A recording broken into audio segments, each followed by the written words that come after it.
ஆண்டவரும் இரட்சகருமாகிய இயேசு கிறிஸ்துவின் நாமத்தினாலே உங்கள் யாவருக்கும் என் அன்பின் வாழ்த்துதலை தெரிவித்துக் கொள்கிறேன்.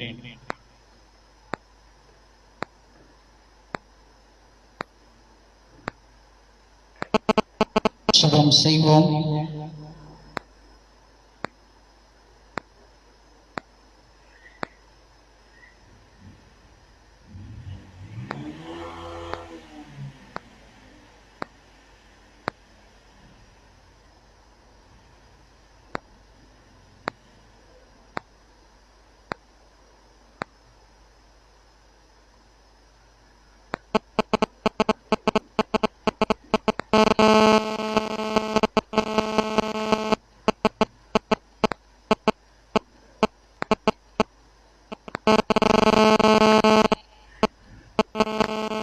சர்வ வல்லமை உள்ள தேவனே, நாங்கள் நன்றியோடு சோத்திருக்கிற கர்த்தாவே, உம்மை துதிக்கிறோம் சுவாமி. உம்முடைய வார்த்தைகளை நாங்கள் கேட்கும்படியா இங்கு கூடி வந்திருக்கிறோம். ஆண்டவரே, நீர் பேசுவீராக. எங்களுடைய காதுகள் திறக்கும்படியா நீர் பேசுவீராக. எங்களுடைய இருதயங்கள் திறக்கும்படியா நீர் பேசுவீராக. இயேசுவின் மூலம் கேட்கிறோம் ஜீவனோட நல்ல பிதாவே, ஆமென்.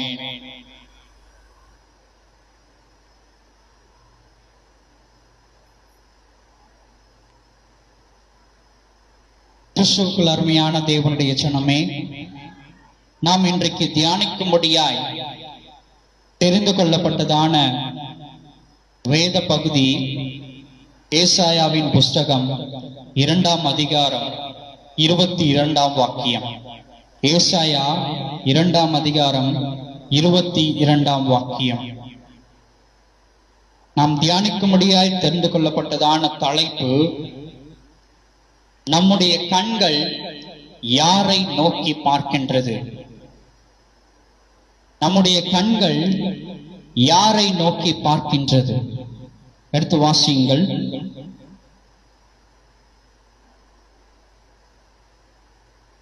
ஏசாயா 2ஆம் அதிகாரம் 22ஆம் வாக்கியம். நாசியிலே சுவாசமுள்ள மனுஷனை நம்புவதை விட்டுவிடுங்கள், எண்ணப்படுவதற்கு அவன் எம்மாத்திரம். கிறிஸ்துவுக்குள் அருமையான தேவனுடைய ஜனமே, இங்கே வசனம் சொல்லப்பட்டிருக்கிறது, நாசியிலே சுவாசமுள்ள மனுஷனை நம்புவதை விட்டுவிடுங்கள், எண்ணப்படுவதற்கு அவன் எம்மாத்திரம் என்று வேத வசனம் எவ்விதமாய் சொல்லுகிறது.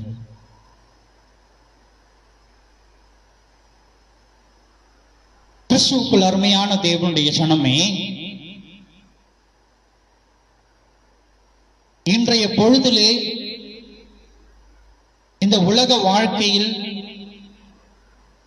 நம்முடைய வாழ்க்கைக்கு தேவைக்காக அநேக மனிதர்களை நாம் என்ன செய்து கொண்டிருக்கிறோம்?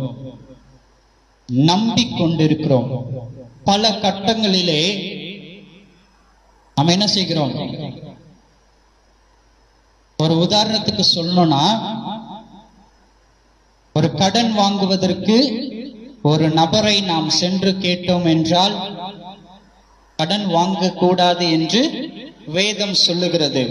ஆனாலும் சில தருணங்களிலே நம்முடைய தேவைக்காய் நாம் கடனை பெற்றுக் கொள்ளும்படியாய் ஒரு சில நபர்களிடத்திலே நாம் சென்று கேட்கும் பொழுது, நான் இன்றைய நாளிலே தருகிறேன் என்று அவர்கள் வாக்கு சொன்னால் அதை நாம் என்ன செய்கிறோம்?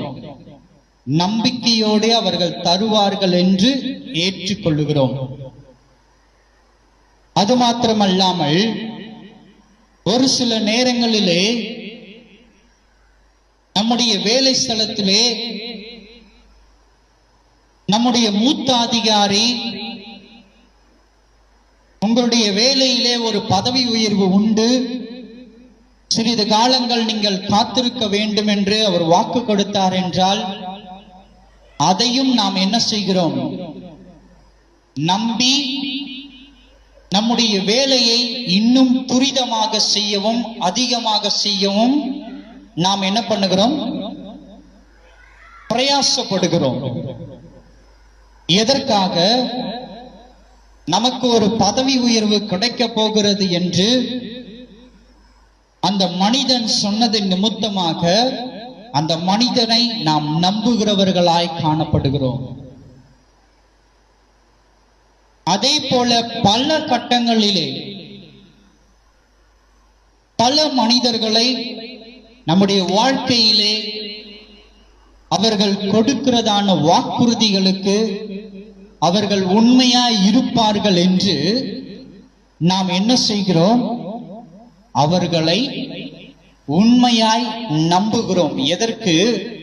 அவர்கள் கொடுத்ததான வாக்குறுதிகளை நிச்சயமாய் அவர்கள் காப்பாற்றுவார்கள், நிறைவேற்றுவார்கள் என்று அவர்களை நாம் முழுமையாய் நம்புகிறோம்.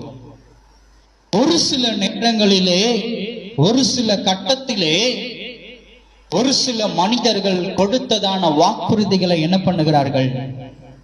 நிறைவேற்றாமல் விட்டு விடுகிறார்கள். நிறைவேற்றாமல் விட்டு விடுகிறார்கள்.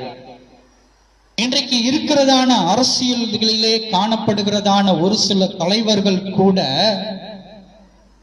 சில வாக்குறுதிகளை, அநேக வாக்குறுதிகளை கொடுக்கிறார்கள். தேர்தல் நேரங்களிலே கொடுக்கிற வாக்குறுதிகளை எல்லாவற்றையும் அவர்கள் நிறைவேற்றி முடிக்கிறார்களா என்றால் இல்லை என்றுதான் சொல்ல வேண்டும்.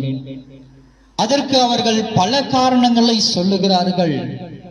ஆனால் தேர்தல் நேரங்களிலே மனிதர்களுக்கு, வாக்காளர்களுக்கு அநேக வாக்குறுதிகளை கொடுக்கிறார்கள். நான் இன்னென்ன காரியங்களை எல்லாம் உங்களுக்கு செய்து கொடுக்கிறேன், இன்னென்ன விஷயங்களை எல்லாம் நான் உங்களுக்கு நிறைவேற்றி கொடுக்கிறேன், உங்களுக்கு தேவைப்படுகிறதான குடிநீர் வசதிகள், உங்களுக்கு தேவைப்படுகிறதான சாலை வசதிகள், உங்களுக்கு தேவைப்படுகிறதான எல்லா வசதிகளையும் நான் என்ன செய்கிறேன்? நிறைவேற்றி கொடுக்கிறேன் என்று வாக்குறுதிகளை அநேக அரசியல் தலைவர்கள் கொடுக்கிறார்கள். ஆனால் அவை எல்லாவற்றையும் அவர்கள் நிறைவேற்றுகிறார்களா என்றால், நம்பி வாக்களிக்கிறதான வாக்காள மக்களுக்கு ஒரு சில வாக்குறுதிகளை அவர்கள் என்ன செய்வதில்லை? நிறைவேற்றுவது இல்லை. இவைகளைத்தான், இப்படிப்பட்டதான மனிதர்களைத்தான் நாம் நம்ப வேண்டாம் என்று இங்கே திருவசனம் சொல்லப்பட்டிருக்கிறது. வாக்குறுதிகளை கொடுத்துவிட்டு அரசியல்வாதிகளை மாத்திரம் நான் சொல்லவில்லை, இந்த உலகத்திலே வாழுகிறதான அனைத்து மக்களையும் நான் குறிப்பிட்டு சொல்லுகிறேன். யார் யாரெல்லாம் வாக்குறுதிகளை கொடுத்துவிட்டு அதிலிருந்து மீறுகிறார்களோ, அந்த வாக்குறுதிகளை நிறைவேற்றாமல் மீறுகிறார்களோ, அவர்களை எல்லாரையும் நான் சுட்டி காட்டுகிறவனாய் காணப்படுகிறேன். எதற்கு? மனிதர்கள் மீது நம்பிக்கை வைக்க கூடாது என்று. மனிதர்கள் மீது நம்பிக்கை வைக்கக்கூடாது என்று வசனம் இங்கே தெளிவாய் சொல்லப்பட்டிருக்கிறது. நாசியிலே சுவாசமுள்ள மனுஷனை நம்புவதை விட்டுவிடுங்கள் என்று. கிறிஸ்துவுக்குள் அருமையான தேவனுடைய சனமே, கிறிஸ்துவத்தில் கூட இப்படிப்பட்டதான நம்பிக்கை இல்லாத வாக்குறுதிகளை மீறுகிறவர்கள் அநேகராய் காணப்படுகிறார்கள். காரணம் என்ன? நாம் அந்நியர்களாய் இருக்கும் பொழுது நம்மை என்ன சொல்லி அழைத்தார்கள்? நம்மை ரட்சிக்கும்படியாய், பாவத்திலிருந்து மீட்டெடுக்கும்படியாய் அருள்நாதர் இயேசு நமக்காய் தன் ஜீவனை கொடுத்தார் என்று சொல்லி அழைத்தார்கள். நமக்கென்று ஒரு வாழ்க்கை காத்திருக்கிறது, நமக்கென்று ஒரு நித்திய ராஜ்யம் காத்திருக்கிறது என்று போதிக்கிறவர்களாய் காணப்பட்டுக் கொண்டிருக்கிறார்கள். நான் இவைகளை குறை சொல்லவில்லை. ஆனால் அவர்கள் அழைத்ததான அழைப்பின் நிமித்தமாய் நிலைத்திருக்கிறார்களா என்றால் மாறி போயிருக்கிறார்கள் என்றுதான் நான் உங்களிடத்தில் சுட்டி காட்டுகிறேன். காரணம் என்ன? அழைக்கப்பட்டதான அழைப்பை மறந்து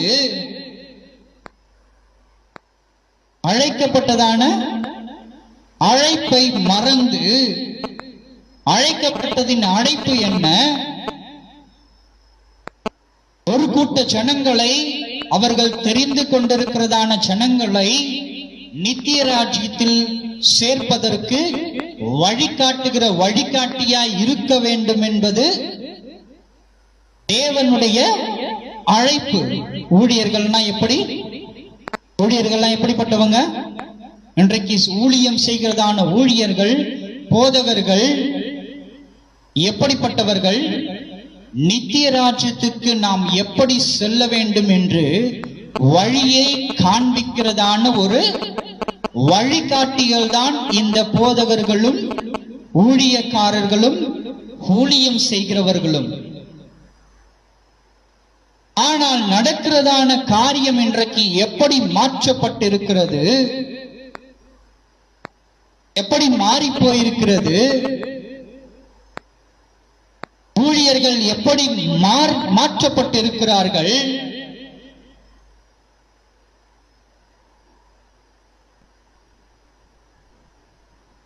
எல்லாவற்றையும் மறந்து, தன் அழைப்பின் நோக்கத்தை மறந்து எப்படி இன்றைக்கு போதித்துக் கொண்டிருக்கிறார்கள், போதனைகளை எப்படி சொல்லிக் கொண்டிருக்கிறார்கள்? எது வழி என்பதை காண்பிப்பதற்கு பதிலாக, எப்படி எது பரலோகத்துக்கு போகிறதான வழி என்பதை அவர்கள் காண்பிப்பதற்கு பதிலாக இன்றைக்கு எதை போதித்துக் கொண்டிருக்கிறார்கள்? இந்த உலக ஆசீர்வாதங்களை குறித்து போதித்துக் கொண்டிருக்கிறார்கள்.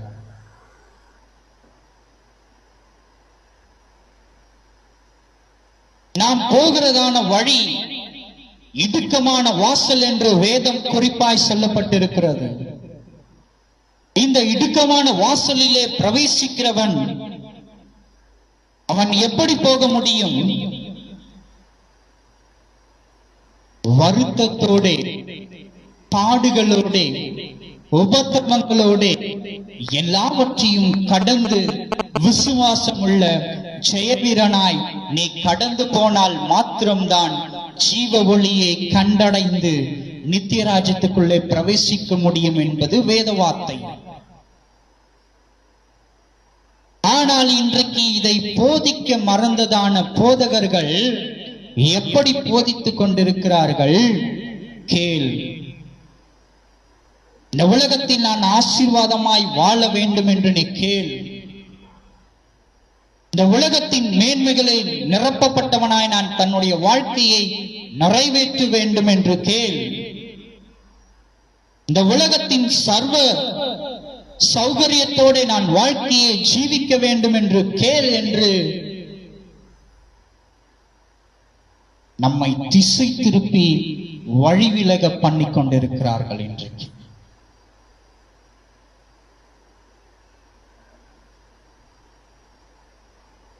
இவர்களை அழைத்ததின் நோக்கம் என்ன? நித்திய ராஜ்யத்துக்கு வழிகாட்டுகிறதான வழிகாட்டிகளாகத்தான் ஆண்டவராகிய இயேசு கிறிஸ்து பிதாவாகிய தேவன் ஊழியர்களாக நியமித்தார், போதகர்களாக நியமித்தார். ஒரு ஊழியத்தை அவர்கள் கைகளிலே, ஒரு கூட்ட ஜனங்களை அவர்கள் கைகளிலே கொடுத்தார். ஆனால் நடைபெறுகிறதான காரியங்கள் இன்றைக்கு வழிவிலக பண்ணுகிற காரியமாய் காணப்படுகிறது.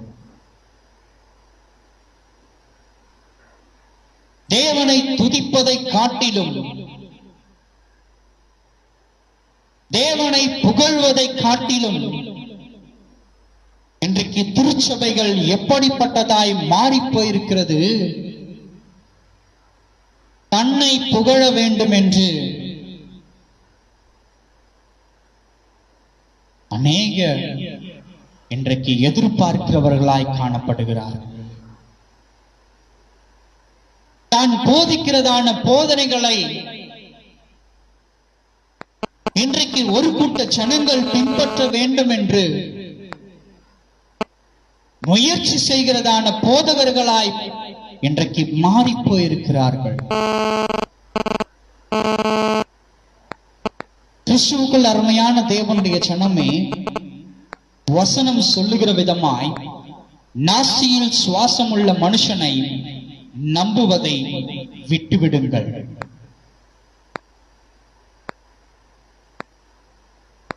ஏனென்றால் அப்போஸ்தலனாகிய பவுல் சொல்லுகிறார்,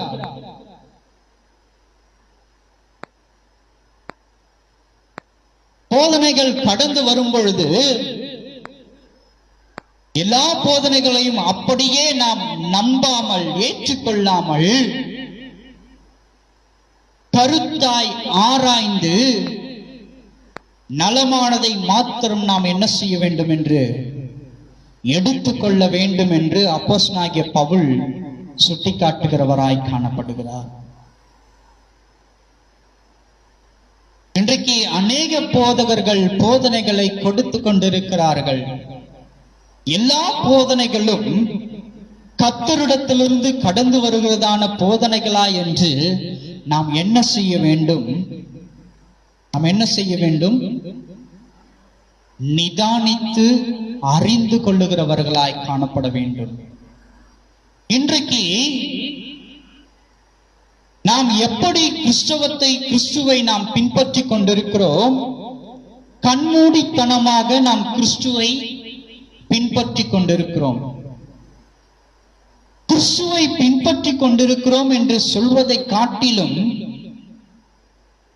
ஊழியர்களையும் போதகர்களையும் பின்பற்றி கொண்டிருக்கிறோம் என்று சொன்னால் மாத்திரம்தான் அது சரியாக இருக்கும் என்று நான் நினைக்கிறேன். ஏனென்றால் இன்றைக்கு போதனைகள் எப்படிப்பட்டதான போதனைகளாய் காணப்பட்டு கொண்டிருக்கிறது? ஒரு காலகட்டத்திலே எவையெல்லாம் திருச்சபைக்குள்ளே வரக்கூடாது என்று போதித்தார்களோ அவைகள் எல்லாம் இன்றைக்கு திருச்சபையிலே காணப்பட்டு கொண்டிருக்கிறது.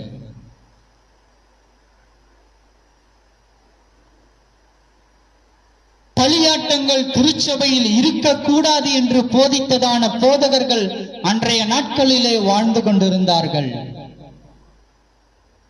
ஆனால் இன்றைய காலகட்டத்தின் போதகர்கள் போதிக்கிறதான போதனை என்ன? வாலிபர்களை கவர வேண்டும் என்றால், வாலிபர்களை கிறிஸ்துவின் பக்கமாக திருப்ப வேண்டும் என்றால் களியாட்டங்கள் எல்லாம் தேவை என்று இன்றைக்கு போதித்துக் கொண்டிருக்கிறார்கள். கிறிஸ்துவுக்குள் அருமையான தேவனுடைய சனமே, ஒரு காரியத்தை நீ நன்றாய் அறிந்து கொள். களியாட்டங்களின் நிமித்தமாய் ஒருபோதும் நீ தேவனை என்ன பண்ண முடியாது? பார்க்கவே முடியாது. களியாட்டங்களின் நிமித்தமாய் இந்த பூமியிலே இருக்கிறதான போதகர்களை வேணால் நாம் இன்றைக்கு பார்த்து கொண்டிருக்கலாம். களியாட்டங்களின் நிமித்தமாய் அவர்கள் செய்கிறதான நடனங்களை நாம் பார்த்து கொண்டிருக்கலாம். அந்த நடன பாவனைகளை நாம் பார்த்து கொண்டிருக்கலாம். அவருக்குள் கிரியை செய்கிறதான அந்த ஆவியை நாம் காணலாம். ஆனால் அவர்களுக்குள் கிரியை செய்கிறதான ஆவி பரிசுத்த ஆவியா என்று நாம் பகுத்தாராய வேண்டும்.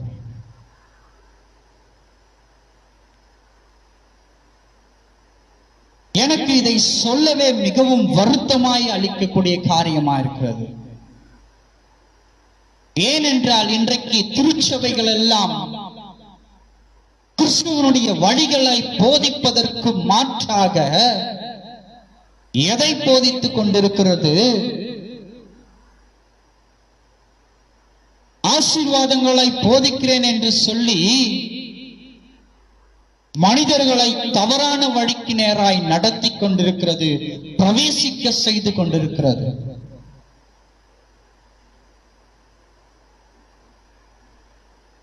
கிறிஸ்துவை பின்பற்றி வந்ததின் நோக்கம் என்ன?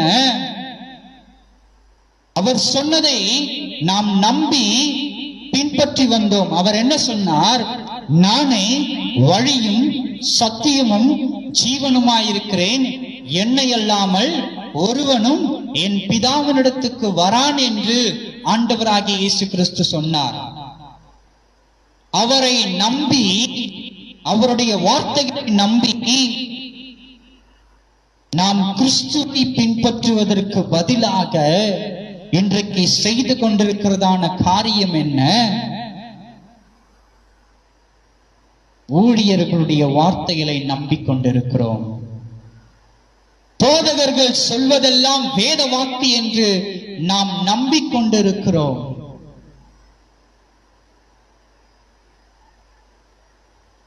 அவர்கள் என்ன சொல்லுகிறார்கள்? களியாட்டங்கள் நிமித்தமாய் ஜனங்களை தன் வயம் ஈர்த்து சுவிசேஷத்தை எளிதில் அவர்களிடத்திலே போதித்து விடலாம் என்று சொல்லுகிறார்கள்.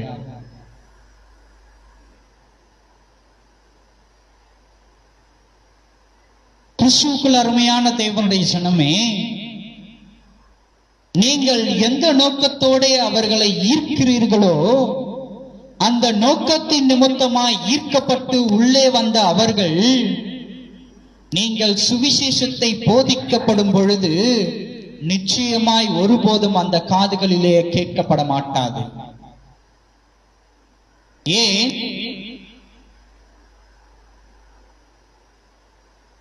இப்பொழுது போதிக்கப்படுகிறதான போதனைகள் நிமித்தமாய் சேர்ந்ததான கூட்டம் எப்படிப்பட்டதான கூட்டம் அது? அங்கே சென்றால், அந்த திருச்சபைக்கு சென்றால் சற்று நேரம் நமக்கு ஆறுதல் அளிக்கக்கூடிய காரியமா இருக்கிறது. எதற்கு? நல்ல டான்ஸ் ஆட சொல்றாங்க, நடனம் ஆட சொல்லுகிறார்கள். அந்த பாடல் என்னுடைய இருதயத்துக்கு உற்சாகம் அளிக்கக்கூடிய பாடலாய் காணப்படுகிறது. என்னை குதூகலம் அடை செய்யப்படுகிறது அந்த பாடல். இப்படி நீங்கள் செய்கிறதான காரியங்களை கண்டு திருச்சபைக்குள்ளே வருகிறதான விசுவாசிகள் ஒருபோதும் நீங்கள் சொல்லுகிறதான சுவிசேஷத்தை ஏற்றுக்கொள்ளவே மாட்டார்கள். ஏன் நான் இவ்வாறு ஊர்ஜிதமாக ஆணித்தனமாக சொல்லுகிறேன் என்றால், இயேசு ஒரு இடத்திலே பிரசங்கிக்கப்படும் பொழுது அவருடைய பிரசங்கத்தை ஏற்றுக்கொள்ள முடியாமல் வந்த அத்தனை ஜனங்களும் என்ன பண்ணி போயிட்டார்கள்? இயேசுவை விட்டு கடந்து போனவர்களாய் காணப்பட்டார்கள். அவர் ஆண்டவராக இயேசு கிறிஸ்து போதனைகளை முடித்துவிட்டு அவர் பார்க்கிறார், ஒரு மனிதர் கூட அங்கே இல்லை. தன் சீஷர்களை அழைத்து இயேசு கேட்கிறார், எங்கப்பா, நான் போதகம் பண்ணுவதற்கு முன்பதாக, பிரசங்கிக்கப்படுவதற்கு முன்பதாக அநேக கூட்ட ஜனங்கள் இங்கே அமர்ந்திருந்தார்கள். ஆனால் தன் போதனைகளை முடித்துவிட்டு நான் பார்க்கும் பொழுது அந்த கூட்ட ஜனங்கள் இங்கே ஒருவர் கூட இல்லையே, ஏன் என்று கேட்கப்படும் பொழுது சீஷர்கள் சொல்லுகிறார்கள், உம்முடைய போதனைகளை அவர்கள் ஏற்றுக்கொள்ள மனம் இல்லாமல் இந்த இடத்தை விட்டு கடந்து போய்விட்டார்கள். இந்த இடத்தை விட்டு அவர்கள் கடந்து போனார்கள் என்று சொல்லுகிறார்கள். அதை கேட்ட மாத்திரத்திலே இயேசு சொன்னதான காரியம், நீங்களும் அவர்களோடு கூட கடந்து போக மனதாய் இருப்பீர்களானால் போய்விடுங்கள் என்றார். என்ன சொன்னாரு? நான் போதிக்கிறதான போதனையை ஏற்றுக்கொள்ள மனமில்லாமல் வந்த கூட்டம் எல்லாம் திரும்பி என்ன பண்ணப்பட்டது? போய்விட்டது. என் பின்னே வர விரும்பி நீங்கள் வந்த நீங்களும் இப்பொழுது போக வேண்டும் என்று, திரும்ப உலகத்தில் போக வேண்டும் என்று உங்கள் மனதிலே நீங்கள் யோசித்துக் கொண்டிருப்பீர்களானால் நீங்களும் என்ன பண்ணிவிடுங்கள், போய்விடுங்கள் என்று அவர் உத்தரவு சொல்லுகிறார். கிறிஸ்துவுக்குள் அருமையான தேவனுடைய ஜனமே, இயேசு சொல்லுகிறதான காரியம், அவர்கள் அப்பத்துக்காக என்னை தேடி வந்தார்கள், அது கிடைத்த உடனே என்ன பண்ணிட்டாங்க, போய்விட்டார்கள். வார்த்தைகளை கேட்கும்படியாய் அவர்கள் கடந்து வரவில்லை இயேசுவினிடத்திலே. அவர்கள் எதற்காக இயேசுவினிடத்திலே கடந்து வந்தார்கள்? ஒரு நன்மையை பெற்றுக்கொள்ள வேண்டும் என்று இயேசுவினிடத்திலே வந்தவர்கள். ஒரு ஆசீர்வாதத்தை பெற்றுக்கொள்ள வேண்டும் என்று இயேசுவினிடத்திலே வந்தவர்கள். ஒரு அற்புத சுகத்தை பெற்றுக்கொள்ள வேண்டும் என்று இயேசுவினிடத்திலே கடந்து வந்தவர்கள். தன் பசி பூர்த்தியடை செய்ய வேண்டும் என்று இயேசுவினிடத்திலே கடந்து வந்தவர்கள். அவை எல்லாம் நிறைவேற்றப்பட்ட பொழுது இயேசு போதிக்கிறதான அந்த வார்த்தைகளை கேட்க அவர்கள் மனம் இல்லாதவர்களாய், எப்படி இயேசு சொல்லுகிறதான வார்த்தையை கேட்க அவர்களுடைய மனம் இல்லாதவர்களாய், அதை ஜீர்ணிக்க முடியாதவர்களாய். ஏன்? இயேசு சொல்லுகிறதான வார்த்தை அப்படிப்பட்டதான கடினமாய் இருந்தது. அவர்களுடைய செவிகளுக்குள்ளே பிரவேசிக்க, இருதயத்துக்குள்ளே அது பிரவேசிக்க, அது மிகவும் கடினமாய் இருந்தது. அந்த வார்த்தைகள் அது எப்படிப்பட்டதான வார்த்தைகளாய் காணப்பட்டது? ஒருவன் என்னை பின்பற்றி வர விரும்பினால் அவன் தன்னைத்தான் வெறுத்து தன் சிலுவையை சுமந்து கொண்டு என்னை பின்பற்றி வர கடவன் என்று இயேசு சொன்னார். இன்றைக்கு நம்மில் எத்தனை பேர் நம்மை வெறுத்து நம்முடைய சிலுவையை சுமக்க தயாராயிருக்கிறோம்? கிறிஸ்துவை ஏற்றுக்கொண்டு வந்த அநேக கூட்ட ஜனங்கள் தானே நாம். ஞானஸ்நானம் பெற்றுக்கொண்டதான கிறிஸ்தவர்கள் தானே நாம். பரிசுத்த ஆவியின் அபிஷேகத்தை அடையாளத்தோட பெற்றுக்கொண்டேன் என்று சொல்லிக் கொள்ளுகிறதான கூட்டம் தானே நாம். இயேசுவுடைய அற்புத அடையாளங்களை கண்டு இந்த கூட்டத்தில் என்னையும் ஐக்கியப்படுத்திக் கொள்ள வேண்டும் என்று உள்ளே வந்தவர்கள் தானே நாம். அவரிடத்திலே ஆசீர்வாதத்தை பெற்றுக்கொள்ள வேண்டும் என்று தானே நாம் வந்தோம். அவரிடத்திலே சுகத்தை பெற்றுக்கொள்ள வேண்டும் என்று தானே வந்தோம். சமாதானத்தை பெற்றுக்கொள்ள வேண்டும் என்று தானே அவர் இடையிலே நாம் வந்தோம். இப்பொழுது அவர் சொல்லுகிறதான வார்த்தை, நீ நித்திய ராஜ்யத்தை சுதந்திரிக்க வேண்டுமானால், அந்த நித்திய ராஜ்யத்திற்கு உள்ளே பிரவேசிக்க வேண்டுமானால் முதலாவது நீ என்ன செய்ய வேண்டும்? உன்னை நீ வெறுக்க வேண்டும் என்று தேவனாகிய கர்த்தர் சொல்லுகிறார். இரண்டாவது, உன் சிலுவையை நீ சுமக்க வேண்டும் என்று ஆண்டவராகிய இயேசு கிறிஸ்து சொல்லுகிறார். இன்றைக்கு ஞானஸ்நானம் பெற்ற நாம் எத்தனை பேர் நம்மை வெறுக்க தயாராயிருக்கிறோம்? நம்முடைய சிலுவையை சுமக்க தயாரானவர்களாய் நாம் இருக்கிறோம். முடியாது. யாருமே தயாராக இல்லை. எதுக்கு? நம்மை நாம் வெறுப்பதற்கு, நம்முடைய சிலுவையை நாம் சுமப்பதற்கு. ஏன்? போதித்ததான போதனைகள் அப்படி. என்ன போதனைகளை போதித்தார்கள்? நீ ஆசீர்வதிக்கவே ஆசீர்வதிக்கப்பட்டு பெருகவே பெருக பண்ணுவாய். ஏனென்றால் ஆபிரகாமை ஆசீர்வதித்த தேவன் நம்மையும் ஆசீர்வதிக்க வல்லமை உள்ளவராயிருக்கிறார் என்று போதித்தார்கள்.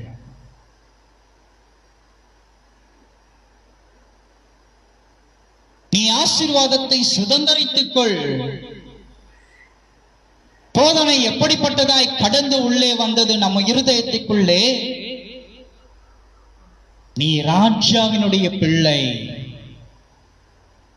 இயேசு ராஜாதி ராஜா, அண்ட சராசரங்களை படைத்ததான தேவகுமாரன். அந்த தேவகுமாரனுடைய பிள்ளை எப்படி வாழ வேண்டும்? சகல சௌகரியங்களோட வசதிகளோட நிறைவாய் வாழ வேண்டும் என்று போதித்துக் கொண்டார்கள். நான் ஆசீர்வாதத்தை குறை சொல்லுகிறவனாய் இங்கே வரவில்லை. ஆசீர்வாதம் தேவைதான். ஆனால் ஆசீர்வாதம் இருந்தால்தான் நான் இந்த உலகத்தில் வாழ முடியும் என்கிறதான எண்ணம் நமக்குள் இருக்கக்கூடாது என்று நான் உங்களிடத்தில் சுட்டி காட்டுகிறேன். ஏன்? அவர் எதை சொல்லிக் கொடுத்தார் நமக்கு? ஜெபத்தின் மூலமாக அன்றன்றுள்ள அப்பத்தை இன்று எங்களுக்கு தாரும் என்று ஜெபிக்கும்படியாய் நமக்கு அவர் கற்பித்த தேவனாயிருக்கிறார்.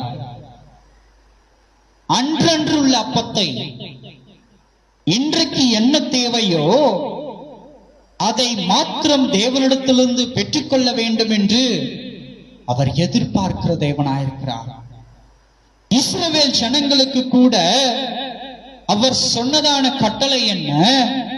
மன்னாவை அன்றன்றைக்கு தேவைக்கு மாத்திரம்தான் நீங்கள் எடுத்துக்கொள்ள வேண்டும் என்று அவர் கட்டளை கொடுக்கிறார்.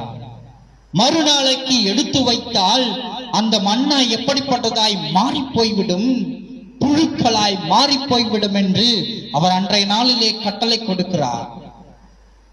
கிறிஸ்துவுக்குள் அருமையான தேவனுடைய ஜனமே, அவர் ஆசீர்வாதத்தை அங்கீகரிக்கிற தேவனாய் இருக்குமேயானால், அவர் ஆசீர்வாதத்தை கட்டளையிடுகிற தேவனாய் இருக்குமேயானால், ஏன் அவர் அபிதமாக சொன்னார்? ஏன் அவர் அபிதமாக சுட்டிக்காட்டுகிறவராய் காணப்பட்டார்? கிறிஸ்துவுக்குள் அருமையான தேவனுடைய ஜனமே, அவர் ஆசீர்வாதத்தை வெறுக்கிற தேவன் அல்ல, ஆசீர்வாதத்தை கொடுக்கிற தேவன். அவர் ஆசீர்வாதத்தை வெறுக்கிற தேவன் அல்ல, ஆசீர்வாதத்தை கொடுக்கிற தேவன் அவர். ஆனால் எப்படி நம்மளை மாற்றப்பட்டிருக்கிறது? எப்படி நம்மை மாற்றப்பட்டிருக்கிறது? அவர் நம்மை ஆசீர்வதிக்க வல்லமை உள்ளவராயிருக்கிறார். நாம் ஏன் ஆசீர்வாதத்தை சுதந்தரிக்க கூடாது என்று நம்மை திசை திருப்பி விட்டிருக்கிறார்கள். நம்மை திசை திருப்பி விட்டிருக்கிறார்கள். நடந்த காரியம் என்ன? இன்றைக்கு தேவனை நோக்கி பார்ப்பதற்கு பதிலாக நாம் யாரை நோக்கி பார்த்து கொண்டிருக்கிறோம்? ஆசீர்வாதங்களை குறித்து, செழிப்பை குறித்து போதித்துக் கொண்டிருக்கிறதான போதகர்களை இன்றைக்கு நாம் நோக்கி பார்த்து கொண்டிருக்கிறோம். இந்த திருச்சபைக்கு போனா எனக்கு நல்லது கிடைக்கும், இந்த சுவிசேஷ கூட்டத்துக்கு போனா எனக்கு நன்மை நடக்கும், இந்த திருச்சபைக்கு போனா எனக்கு ஆசீர்வாதமான காரியங்களுக்காய் ஜெபம் செய்வார்கள். மனிதர்களை பார்த்து அவர்களை நாம் தேடி ஓடுகிறவர்களாய் இன்றைக்கு நாம் காணப்பட்டு கொண்டிருக்கிறோம். பிதாவாகிய தேவனை மறந்தவர்களாய் நாம் இன்றைக்கு மனிதர்களை தேடி ஓடிக்கொண்டிருக்கிறோம்.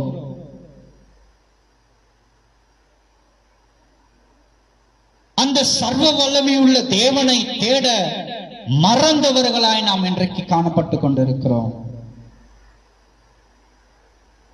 எடுத்து வாசியுங்கள். எரேமியாவின் புஸ்தகம் 17ஆம் அதிகாரம் 5ஆம் வசனம். எரேமியா 17ஆம் அதிகாரம் 5ஆம் வசனம்.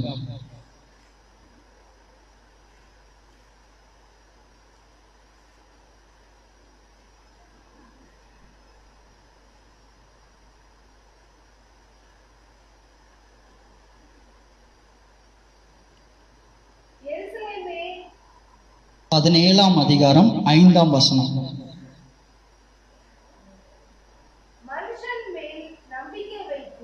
மனுஷன் மேல் நம்பிக்கை வைத்து மாம்சமானதை தன் புயமாக்கிக் கொண்டு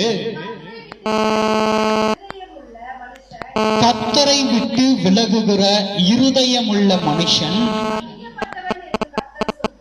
சபிக்கப்பட்டவன் என்று கர்த்தர் சொல்லுகிறார். கிறிஸ்துவுக்குள் அருமையான தேவனுடைய ஜனமே, இந்த வார்த்தைகளை சொல்வது யார்?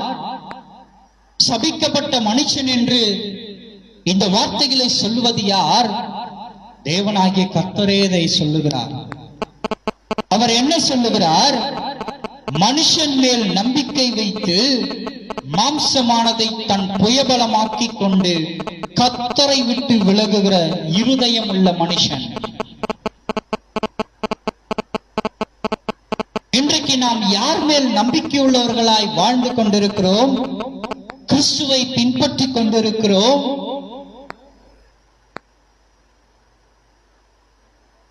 கிறிஸ்துவனுடைய வழிகளிலே நடந்து கொண்டிருக்கிறோம் என்று நாம் நினைத்து கொண்டிருக்கிறோம். உண்மையாகவே சொல்ல வேண்டும் என்றால் நாம் கிறிஸ்துவை பின்பற்றுவதும் கிடையாது, கிறிஸ்துவனுடைய வழிகளில் நடப்பதும் கிடையாது, ஜீவனை ஒளியை நாம் காண்பதும் கிடையாது. வசனம் இங்கே தெளிவாய் சொல்லப்பட்டிருக்கிறது. மனுஷன் மேல் நம்பிக்கை வைத்து மாம்சமானதை தன் புயபலமாக்கிக் கொண்டு. எதை தன் புயபலமாக்கிக் கொண்டிருக்கிறோம்? நாம் மாம்சத்துக்குரியவைகளை புயபலமாக்கிக் கொண்டிருக்கிறோம். நமக்குரியதாய் நாம் சொந்தமாக்கிக் கொண்டிருக்கிறோம். இன்றைக்கு போதிக்கப்படுகிறதான போதனை என்ன? கேளுங்க, நல்லா கேளுங்க. ஏன்? நீங்கள் ஆசீர்வதிக்கப்பட்டால் தான் உங்கள் நிமித்தமாய் சபை ஆசீர்வதிக்கப்படும்.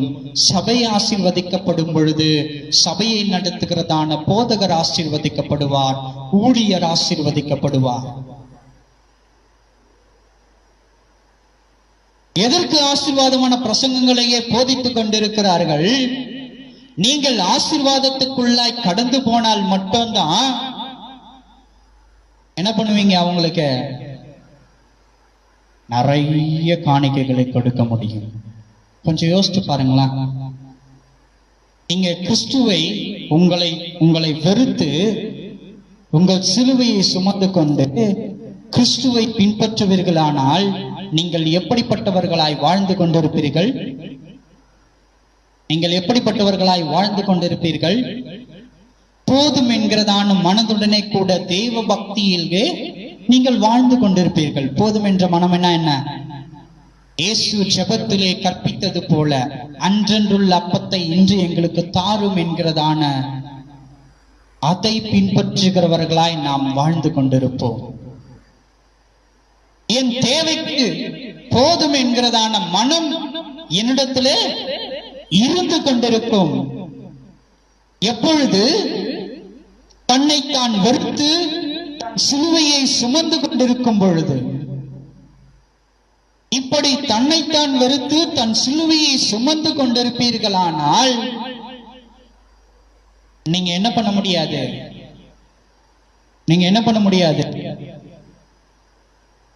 லட்ச லட்சமா, கோடி கோடியா, ஆயிரம் ஆயிரமா, ரூபாவா காணிக்கை கொடுக்க முடியாது. நீ காணிக்கை கொடுக்கலனா இன்றைக்கு சொல்லப்படுகிறதான காரியங்கள் எப்படிப்பட்டதா இருக்கிறது?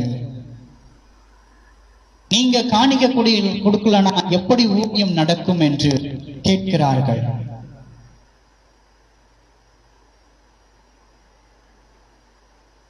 நான் கேட்கிறேன், அழைத்தவர் அவர்தானே, நடக்க அவருக்கு தெரியாதா நீ என்ன செய்ய வேண்டும் என்று?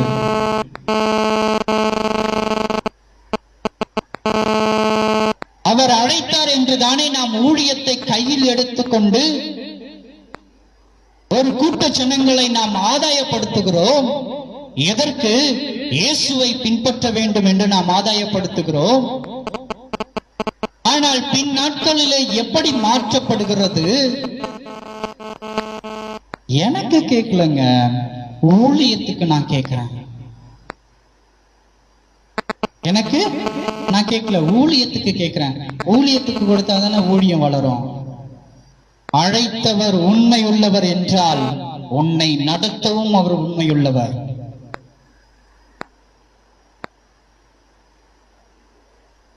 வேதத்திலேயே என்னால் சுட்டிக்காட்ட முடியும். எலியா என்கிறதான தீர்க்கதரிசி வாழ்ந்து கொண்டிருந்தான். அந்த எலியாவின் தீர்க்கதரிசி வாழ்ந்ததான நாட்களிலே அந்த தேசம் கொடிய பஞ்சத்தின் நிமித்தமாய் வாதிக்கப்பட்டது. அந்த பஞ்சம் வருகிற அந்த நேரத்திலே தேவனாகிய கர்த்தர் எலியாவினிடத்தில் சொன்னதான வார்த்தை, எலியாவே, நீ இந்த தேசத்தை விட்டு கேரீத் என்னும் ஆற்றங்கரையில் சென்று நீ என்ன பண்ண, நான் சொல்லும் வரைக்கும் தங்கியிரு என்று சொன்னார். கேரீத் ஆற்றங்கரையில் அவர் தங்கியிருக்க சொன்னார். அது மாத்திரம் அல்லாமல் காகங்களின் நிமித்தமாய் அந்த எலியாவுக்கு என்ன செய்தார், காலையும் மாலையும் உணவை கொடுக்கும்படியா அவர் போஷித்து வழி நடத்தின தேவன் அவர். கிறிஸ்துவுக்குள் அருமையான தேவனுடைய ஜனமே, இன்றைக்கு சொல்லப்படுகிறதான வார்த்தைகள் என்ன? நீங்கள் கொடுத்தால்தான் ஊழியம் ஆசீர்வதிக்கப்படும், நீங்கள் கொடுத்தால்தான் ஊழியத்தை நடத்த முடியும் என்று தவறாக இன்றைக்கு போதித்துக் கொண்டிருக்கிறார்கள்.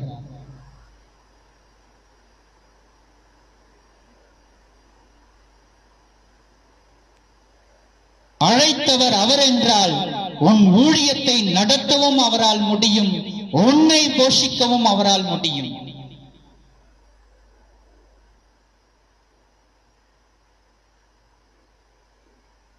எலியாவை போஷிக்க அவரால் முடிந்தது என்றால் ஏன் உன்னை போஷிக்க அவரால் முடியவில்லை?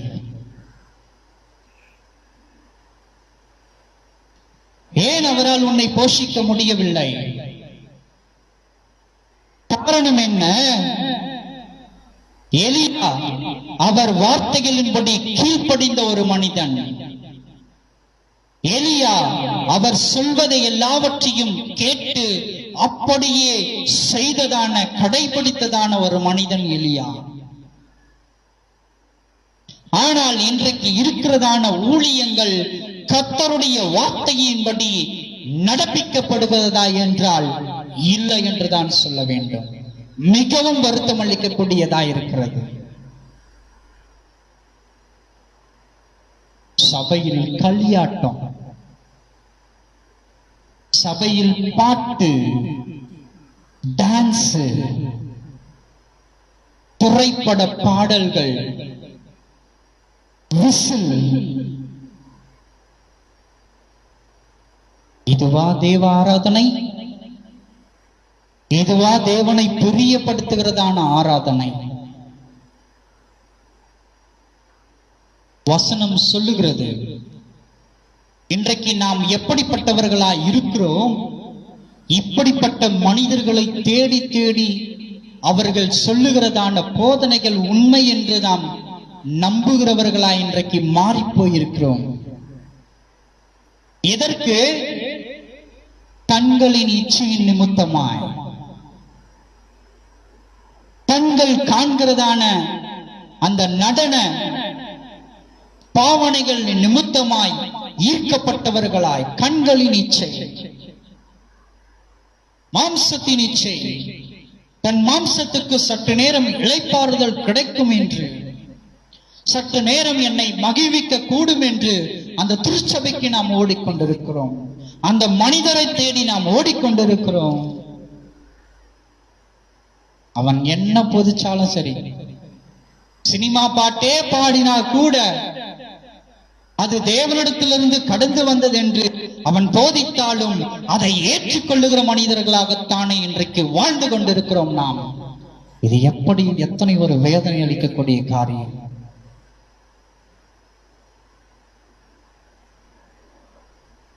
ஒரு நேரத்தில் தொலைக்காட்சியே பார்க்க கூடாது, பார்த்தால் பாவம் என்று போதித்ததான போதகர்கள் செய்த ஊழியம் இன்றைக்கு எங்கே போனது?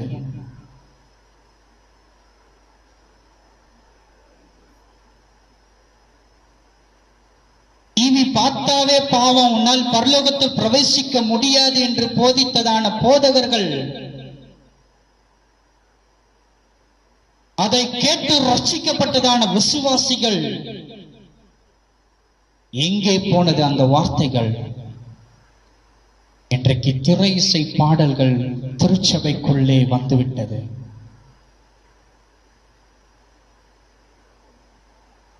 டான்ஸ், ஆராதனை நேரத்திலே களியாட்டம், இதை நம்பி நாம் என்ன செய்து கொண்டிருக்கிறோம்? ஓடிக்கொண்டிருக்கிறோம். இவர்களை நம்பி நாம் ஓடிக்கொண்டிருக்கிறோம். வசனம் இங்கே தெளிவாய் சொல்லி இருக்கிறது, மனுஷன் மேல் நம்பிக்கை வைத்து மாம்சமானதை தன் புயபலமாக்கிக் கொண்டு கர்த்தரை விட்டு விலகுகிற இருதயம் உள்ள மனிதன் சபிக்கப்பட்டவன் என்று கர்த்தர் சொல்லுகிறார். நன்றாய் அறிந்து கொள். களியாட்டங்களை நாடி ஓடிக்கொண்டிருக்கிற மனிதர்களாய் நீங்கள் இருக்கிறீர்களா? நீ சபிக்கப்பட்ட மனுஷன், சபிக்கப்பட்டதான மனுஷன். தேவனுடைய வார்த்தையை கேட்க மனமில்லாமல் எங்கே ஆராதனை என்கிறதான பெயரிலே 4 பாடல்கள் உற்சாகம் அளிக்கக்கூடியதாய், குதூகலம் அளிக்கக்கூடியதாய் காணப்படுகிறதோ, அந்த கூட்டத்தை தேடி தேடி தேடி நீ ஓடிக்கொண்டிருக்கிறாயா? நீ சபிக்கப்பட்ட மனுஷன். வசனம் இங்கே தெளிவாய் சொல்லப்பட்டிருக்கிறது. வசனம் இங்கே தெளிவாய் சொல்லப்பட்டிருக்கிறது. இயேசுவோடு கூட பிரயாணித்து வந்தான் யூதாஸ் காரியோத்து. 3.5 ஆண்டு காலங்கள் இயேசுவோடு கூட பயணித்து வந்தான் இந்த யூதாஸ் காரியோத்து. இயேசு எதற்காய் இந்த பூமிக்கு இறங்கி வந்தார் என்று நன்றாய் அறிந்திருந்தவன் தான் அந்த யூதாஸ் காரியோத்து. இயேசு செய்தனான அத்தனை அற்புத அடையாளங்களையும் கண்டவன் தான் இந்த யூதாஸ் காரியோத்து. இயேசு போதித்ததான உண்மையான வார்த்தைகளை கேட்டவன் தான் இந்த யூதாஸ் காரியோத்து. நடந்த சம்பவம் என்ன? அவன் உலகத்தின் மீது ஆசை கொண்டதின் நிமித்தமாக, உலகத்தின் பொருளின் மீது ஆசை கொண்டதின் நிமித்தமாக, இது எனக்கு கிடைக்க பெற்றால் என் உலக வாழ்க்கை நாம் மேம்படுத்திக்க ஏதுவாய் இருக்கும் என்று உலகத்தை அதன் மீது ஆசை கொண்டதின் நிமித்தமாக, என் சமூகத்திலே நான் உயர்ந்த அந்தஸ்தை அடைவதற்கு அந்த 30 வெள்ளிக்காசுகள் எனக்கு ஏதுவாய் இருக்கும் என்று அதன் மீது ஆசை கொண்டதின் நிமித்தமாக நடைபெற்ற காரியம் என்ன? அவன் சபிக்கப்பட்டவனாய் நாண்டு கொண்டு செத்தான் என்று வேதம் சொல்லுகிறது.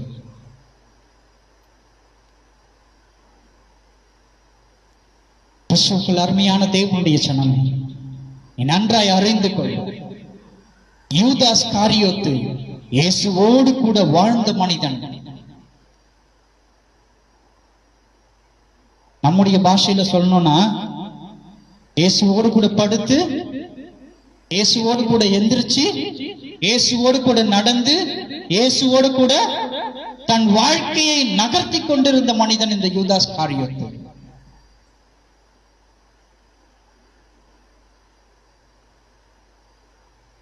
அப்படிப்பட்ட மனுஷன் தன் வழி திசை திருப்பப்பட்டதின் நிமித்தமாக நடந்த காரியம், அவன் சபிக்கப்பட்டவனாய் நாண்டு கொண்டு செத்தான் என்று வேதம் சொல்லுகிறது.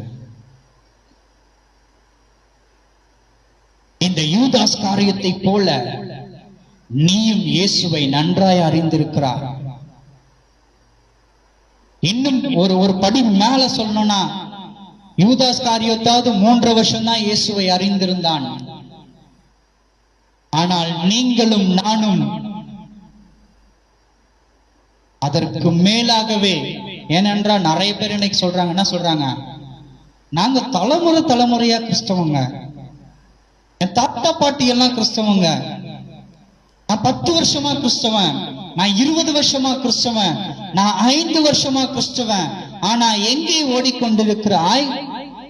உலகத்தின் ஆசீர்வாதத்தை போதிக்கக்கூடியதான போதகத்தை தேடி நீ ஓடிக்கொண்டிருக்கிறாய்.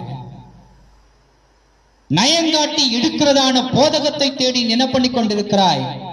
ஓடிக்கொண்டிருக்கிறாய். எப்படி இந்த யூதாஸ் காரியோத்து தன் ஜீவனை மேம்படுத்திக் கொள்ள ஏதுவாயிருக்கும் என்று 30 வெள்ளிக்காசை தேடினானோ, தன் வாழ்க்கையிலே இந்த உலகத்தை ஒரு அந்தஸ்துக்குரிய வாழ்க்கையாய் மாற்றிக்கொள்ள ஏதுவாயிருக்கும் என்று அந்த 30 வெள்ளிக்காசை இவன் நம்பினானோ, அதே போல இன்றைக்கு நாமும் மாயையான களியாட்டங்களை நம்பி, மாயையான அற்புத அடையாளங்களை நம்பி, மாயையான போதனைகளை போதிக்கிறதான போதகர்களை நம்பி அந்த மனிதர்களையே நாம் காண்கிறவர்களா இன்றைக்கு நாம் ஓடிக்கொண்டிருக்கிறோம். இஸ்ரவேல் ஜனங்கள் சொன்னது போல, மோசே நீர் எங்களோடு கூட பேசுங்க, இந்த எரிச்சலின் தேவன் எங்களோடு கூட என்ன பண்ண வேண்டாம், பேச வேண்டாம் என்று சொன்னது போல இன்றைக்கு நாம் கூட இயேசுவை நாம் பார்க்க தேவையில்லை, இந்த ஊழியரை பார்த்தால் மட்டும் எனக்கு போதும். ஏன்? இந்த ஊழியர் தாங்க எனக்கு அற்புதம் செஞ்சாரு, இந்த ஊழியர் தான் என் வியாதிக்கு ஜெபம் பண்ணாரு, எனக்கு சுகம் கிடைச்சது, அதனால நான் இந்த ஊழியர் சொல்றதான் கேட்பேன். தள்ளப்பட்டு போவா, சபிக்கப்பட்ட பிள்ளையாய் நான்கு கொண்டு போவாய் என்று வேதம் சொல்லுகிறது.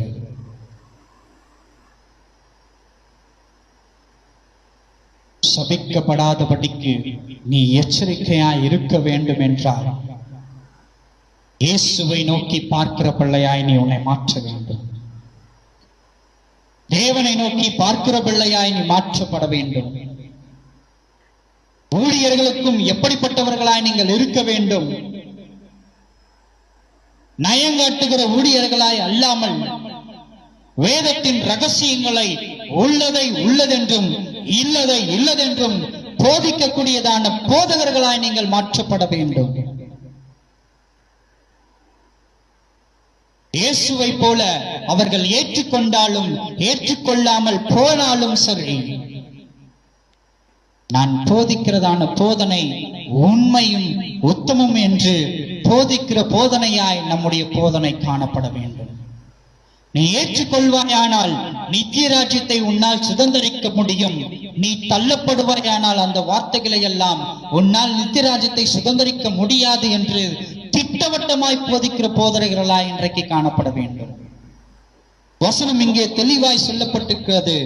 போதகர்கள் என்றால் எப்படிப்பட்டவர்கள் என்று, அவர் எப்படி தேவனாகிய கர்த்தர் போதகர்களை அங்கீகரிக்கிறார் என்றால் எடுத்து வாசியுங்கள். என்னாகமம் 27:21 என்ன சொல்லுகிறது என்று நாம் பார்ப்போம். என்னாகமம் 27:21.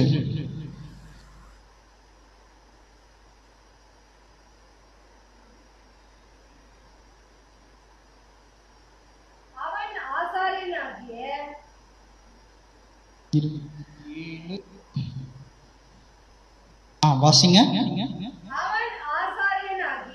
அவன் ஆசாரியனாகிய எலியாசருக்கு முன்பாக இருக்க கண்டவன், அவன் நிமித்தம் அந்த ஆசாரியன் கர்த்தருடைய சன்னதியில் வந்து ஊரீம் என்னும் நியாயத்தினாலே ஆலோசனை கேட்க கடவன்.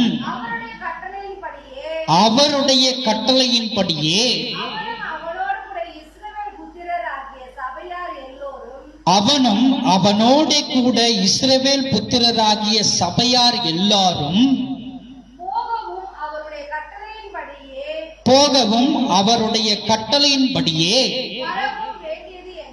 வரவும் வேண்டியது என்றார். கிறிஸ்துவுக்குள் அருமையான தேவனுடைய ஜனமே, ஒரு ஊழியக்காரன் என்றால் யார்? அவன் எப்படிப்பட்ட காரியங்களை செய்ய வேண்டும் என்று தேவனாகிய கர்த்தர் இங்கே கட்டளை பிறப்பிக்கிறவராய் காணப்படுகிறார். அவன் ஆசாரியனாகிய எலியேசாருக்கு முன்பாக நிற்க கடவன் என்று.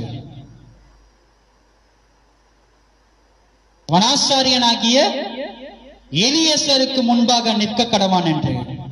அவன் நிமித்தம் அந்த ஆசாரியன் கர்த்தருடைய சன்னதியில் வந்து ஊரீம் என்னும் நியாயத்தனத்திலே ஆலோசனை கேட்க கடவன் என்று. இன்றைக்கு நம்மில் எத்தனை போதகர்கள் கர்த்தரிடத்திலே ஆலோசனை கேட்கிறவர்களாய் காணப்படுகிறோம்? கர்த்தர் சொல்லுகிறதான ஆலோசனைகளின்படி ஊழியத்தை நடத்தப்படுகிறோம். தன் இஷ்டத்துக்கு தோன்றதெல்லாம் செய்து கொண்டிருக்கிறோம். வருஷ துவக்கத்திலே ஒரு ஒரு ஒரு ஒரு கட்டளை ஒண்ணு பிறப்பிக்கப்படுகிறது. என்ன கட்டளை? இந்த வருஷம் நம்ம ஒரு 500 ஆத்மாவை எப்படியாவது என்ன பண்ணினோம்? ஆதாயப்படுத்திக் கொள்ள வேண்டும். இந்த வருஷம் எப்படியாவது இத்தனை திருச்சபைகளை நாம் கட்டி முடித்து விட வேண்டும்.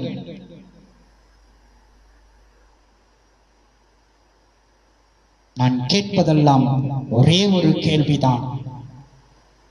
இத்தனை வருஷம் இத்தனை ஆத்துமாக்களை ஆதாயப்படுத்தி விட வேண்டும் என்று நாம் எண்ணி அவை எல்லாவற்றையும் முயற்சி செய்கிறோமே, நல்லதுதான், இல்லை என்று சொல்லவில்லை. ஆனால் ஆதாயப்படுத்தப்பட்டதான அந்த ஆத்துமாக்களை எல்லாம் நிச்சயமாய் கொண்டு போய் பரலோகத்தில் சேர்க்கிறோமா என்பதுதான் என்னுடைய கேள்வியாயிருக்கிறது.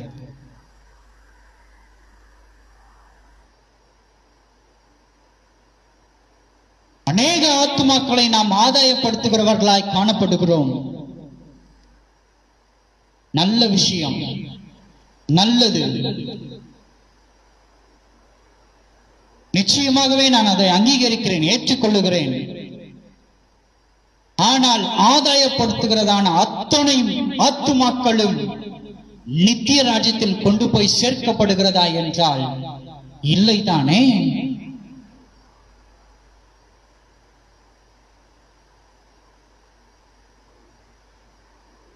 நித்திய ராஜ்யத்துக்கு நேராய் வழிநடத்தப்படுகிறதா என்றால் இல்லைதானே? காரணம் என்ன? வசனம் இங்கே சொல்லுகிற விதமாய் ஆசாரியன் ஊரீமினிடத்திலே சென்று அந்த இடத்துல நின்று தேவனாகிய கர்த்தரிடத்திலே ஆலோசனை கேட்கப்பட வேண்டும் என்று கட்டளையாய் இருக்கிறது. ஆனால் இன்றைக்கு போதிக்கப்படுகிறதான போதகன் தேவனுடைய சமூகத்திலே முழங்கால் படியிட்டு ஆலோசனை கேட்கிறானா என்றால் கேள்விக்குறிதான் அந்த இடத்துல. நமக்கு முந்தைய தலைமுறை ஊழியம் செய்ததான ஊழியர்கள் எல்லாம் அப்படிதான் செய்து கொண்டிருந்தார்கள் என்று நான் கேள்விப்பட்டிருக்கிறேன். ஒரு சில நபரை நான் பார்த்திருக்கிறேன், இல்லை என்று நான் சொல்லவில்லை. ஞாயிற்றுக்கிழமை அவர்கள் போதிப்பதற்கு முந்தைய நாள் சனிக்கிழமை காலை முதற்கொண்டு தேவனிடத்திலே முழங்கால் படியிட்டு காத்திருக்கிறவர்களாய் காணப்பட்டார்கள் என்று நான் கேள்விப்பட்டிருக்கிறேன். ஒரு சிலரை நான் பார்த்திருக்கிறேன். கர்த்தரிடத்திலிருந்து வாங்கிக் கொண்டு வந்த வார்த்தைகளை ஜனங்களிடத்திலே போதித்ததான போதகர்கள் எத்தனையோ பேர் ஊழியத்தை செய்து கொண்டிருந்தார்கள். அன்றைய ஊழியங்கள் எல்லாம் எப்படிப்பட்டதாய் காணப்பட்டது? தேவனை மகிமைப்படுத்துகிற ஊழியமாய் காணப்பட்டது. மனிதர்களை நல்வழிப்படுத்தி நித்திய ராஜ்யத்தில் கொண்டு போய் சேர்க்கிற ஊழியமாய் அன்றைய ஊழியங்கள் எல்லாம் காணப்பட்டது. ஆனால் இன்றைக்கு இருக்கிறதான ஊழியங்கள் எப்படிப்பட்டதாய் காணப்படுகிறது? தன் ஊழியம் பெரிதான ஊழியம் என்று காண்பிக்க வேண்டும் என்கிறதான ஓட்டத்தை ஓடுகிறதான ஊழியமாய் இன்றைக்கு காணப்படுகிறது. நான் வைத்திருக்கிற ஜனங்கள் நிறைவாய் காணப்படுகிறார்களா, அடுத்தவர் வைத்திருக்கிறதான ஜனங்கள் நிறைவாய் காணப்படுகிறார்களா என்று எண்ணுகிறவர்களாய் நாம் இன்றைக்கு போதித்துக் கொண்டிருக்கிறோம்.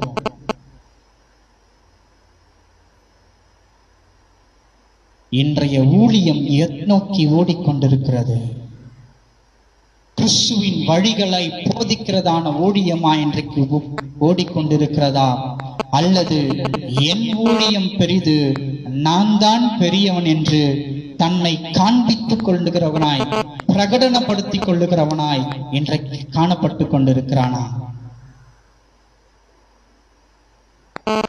மக்களே, நீ யாரை பார்க்கிறாய்? தன்னை பிரகடனப்படுத்திக் கொண்டிருக்கிறதான ஊழியனை நீ பார்த்து கொண்டிருக்கிறாயா, அல்லது உன்னையும் என்னையும் அண்ட சராசரங்களையும் உண்டாக்கின தேவாதி தேவனை நீ பார்க்கிற பிள்ளையாய் காணப்படுகிறாயா? இயேசுவை பார்த்து அவருடைய வழிகளிலே நடக்கிற பிள்ளையாய் நீ காணப்பட்டுக் கொண்டிருக்கிறாயா, அல்லது களியாட்டங்களை காணுகிற பிள்ளையாய் நீ காணப்படுகிறாயா? நீயே நிதானித்து அறிந்து கொள். எந்த ஸ்டேஜ்ல நிற்கிறன்ட்டு நீயே தீர்மானித்துக் கொள்.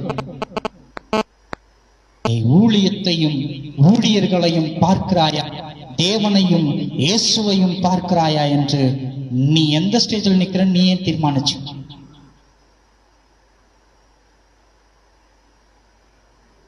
எந்த இடத்தில் நின்று கொண்டிருக்கிறார்? யாரை பார்த்து கொண்டிருக்கிறார்? அடுத்து வாசியுங்கள்.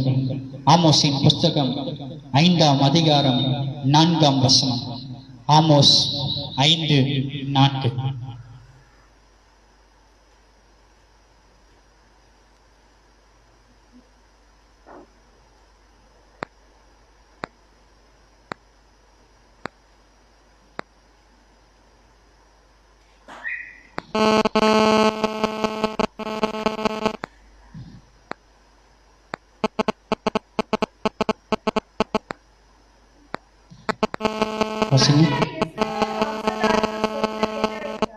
கர்த்தர் இஸ்ரவேல் வம்சத்தாருக்கு சொல்லுகிறது என்னவென்றால், கிறிஸ்துவுக்குள் அருமையானவர்களே, நமக்கு சொல்லுகிறதும் இதேதான். கவனியுங்கள்.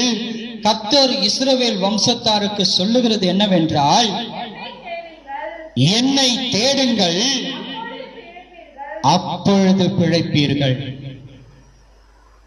தேவனாகிய கர்த்தர் இஸ்ரவேல் கூட்டத்துக்கு சொல்லுகிறதான வார்த்தை என்ன? என்னை தேடுங்கள், அப்பொழுது பிழைப்பீர்கள். இஸ்ரவேல் சொன்னது, கூட்டத்துக்கு சொன்னதான அதே வார்த்தையை இன்றைக்கு பூமியில் வாழ்ந்து கொண்டிருக்கிறதான தேவனை தேடுகிறோம் என்று ஓடிக்கொண்டிருக்கிறதான ஒவ்வொருவரை பார்த்தும் சொல்லுகிறார், நீ என்னை தேடு, அப்பொழுது பிழைப்பாய் என்று. நீ இன்றைக்கு யாரை தேடிக் கொண்டிருக்கிறாய்? போதவர்களையா, ஆயர்களையா, ஊழியர்களையா? வசனம் இங்கே தெளிவாய் சொல்லப்பட்டிருக்கிறது, நீ அவரை தேடினால் பிழைப்பாய் என்று. அவரை தேட மறந்து மனிதர்களை நீ தேடுகிறவர்களாய் மாறினால் நீ சபிக்கப்பட்ட பிள்ளையாய் நித்திய ஆக்கினைக்கு நேரான மரணத்திலே நீ சென்றடைவாய் என்று சொல்லுகிறது. அடுத்த வசனம் வாசிங்க. 5. பெத்தேலை தேடியுங்கள், பெத்தேலை தேடாதீயுங்கள், கில்காலிலும் சேராதீயுங்கள், பெயர்செபாவுக்கும் போகாதேயுங்கள். ஏனென்றால் கில்கால் சிறையிருப்பாகவும் பெத்தேல் பாழான ஸ்தலமாகவும் போகும். கர்த்தரை தேடுங்கள், அப்பொழுது பிழைப்பீர்கள். இல்லாவிட்டால் பெத்தேலில் இருக்கிற ஒருவராலும் அவிக்கப்படாத அக்கினி யோசேப்பின் வீட்டில் பற்றி அதை பட்சிக்கும். நியாயத்தை எட்டியாக மாற்றி நீதியை தரையிலே விழப்பண்ணுகிறவர்களே, அவரை தேடுங்கள். அவர் ஆர்மீனையும் மிருக சிறுசியத்தையும் உண்டாக்கினவர். அவர் மரண இருளை விடியற் காலமாக மாற்றி பகலை ராத்திரியாக அந்தகாரப்படுத்துகிறவர். அவர் சமுத்திரத்தின் தண்ணீர்களை வரவழைத்து அவைகளை பூமியின் விசாலத்தின் மேல் ஊற்றுகிறவர். கர்த்தர் என்பது அவருடைய நாமம். அல்லேலூயா, அல்லேலூயா. இதை சொன்னவருடைய நாமம் எது? கர்த்தர் என்பது அவருடைய நாமம். நாம் யாரை தேட வேண்டும் என்று தேவனாகிய கர்த்தர் சொல்லுகிறார்? அவரை தேட வேண்டும் என்று அவர் சொல்லுகிறார். வசனம் இங்கே தெளிவாய் சொல்லப்பட்டிருக்கிறது. பெத்தேலை தேடாதேயுங்கள், கில்காலை சேராதேயுங்கள், பெயர்சபாவுக்கு போகாதேயுங்கள் என்று சொல்லப்பட்டிருக்கிறது. ஏனென்றால் நீங்கள் பெத்தேலையே பார்த்து கொண்டு, பெத்தேலில் இருக்கிறவரையே நீங்கள் பார்த்து கொண்டு ஓடுவீர்களானால் ஒரு நாள் பெத்தேல் மாற்றப்பட்டு போகும். கில்காலையே பார்த்து கொண்டு கில்காலில் உள்ளவரையே நீங்கள் தேடி தேடி ஓடுவீர்களானால் ஒரு நாள் கில்கால் அழிக்கப்பட்டு போகும்.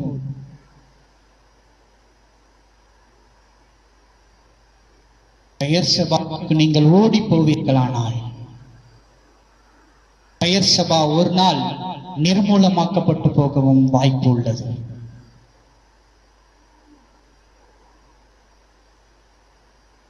இதைத்தான் அப்போஸ்தலனாகிய பவுல் சொல்லுகிறார்.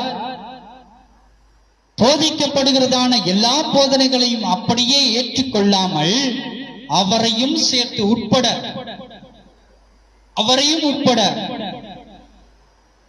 சொல்லுகிறதான அத்தனை போதனைகளையும் அப்படியே ஏற்றுக்கொள்ளாமல் நீங்கள் சோதித்து அறிந்து நலமானதை எடுத்துக் கொள்ளுங்கள் என்று அவர் சொல்லுகிறார். என்ன சொல்றாரு? யார் சொன்னாலும், நான் சொன்னா கூட, யார் போதிச்சாலும் அதை அப்படியே ஏற்றுக்கொள்ளாமல் அதை சோதித்து பார்த்து அது நல்லதா என்றால் அதை எடுத்துக் கொள்ளும்படியாக அப்போஸ்தலனாகிய பவுல் சொல்லுகிறார். இயேசு போதித்ததான போதனையை தவிர வேறு ஒருவரும் போதிக்கிறதான போதனை அத்தனையும் கொண்டு போய் பரலோகத்தில் சேர்க்கும் என்று ஊர்ஜிதம் என்றைக்கும் கிடையாது. நன்றாய் அறிந்து கொள்ள வேண்டும். இயேசு ஒருவருடைய போதனை மாத்திரம்தான் பரலோகத்துக்குள்ளே பிரவேசிக்க நம்மை தகுதியாக்கும். இயேசுவை தவிர்த்து இப்பூமியில் இப்பிரபஞ்சத்தில் போதிக்கப்படுகிறதான எவ்வளோ பெரிய ஊழியக்கார நிமித்தமாய் சொல்லப்படுகிறதான வார்த்தையும் ஒரு நாள் வீணாய் தள்ளப்பட்டு போகும் என்று இங்கு வேதம் தெளிவாய் சொல்லப்பட்டிருக்கிறது. மாறி போகும் என்று இங்கு வேதம் தெளிவாய் சொல்லப்பட்டிருக்கிறது. சுட்டரிக்கப்படும் என்று இங்கு வேதம் தெளிவாய் சொல்லப்பட்டிருக்கிறது. நீ யாரை தேடிக் கொண்டிருக்கிறாய்? நீ யாரை பார்க்க ஆவலாய் சுற்றித் திரிந்து கொண்டிருக்கிறாய்? இயேசுவையா அல்லது இங்கு போதிக்கிறதான போதகர்களையா? நீ யாரை தேட வேண்டும் என்று தேவனாகிய கர்த்தர் சொல்லுகிறார். இயேசுவை, தேவனாகிய கர்த்தரையே நீ தேட வேண்டும் என்று அவர் தெளிவாய் சொல்லுகிறார். அவருடைய நாமம் கர்த்தர் என்று இங்கே சொல்லப்பட்டிருக்கிறார். கிறிஸ்துவுக்குள் அருமையான தேவனுடைய சனம், நீ இன்றைக்கு யாரை தேடிக் கொண்டிருக்கிறாய்? மனிதர்களை தேடி அவர்கள் நிமித்தமாய் நீ வேறு வேறையாய் திசை திருப்பப்பட்டிருக்கிறாயா? அல்லது நலமானதை அறிந்து கொண்டு கர்த்தரை பின்பற்றுகிற பிள்ளையாய் நீ வாழ்ந்து கொண்டிருக்கிறாயா என்று நீயே நிதானித்து அறிந்து கொள். சுபம் செய்வோம்.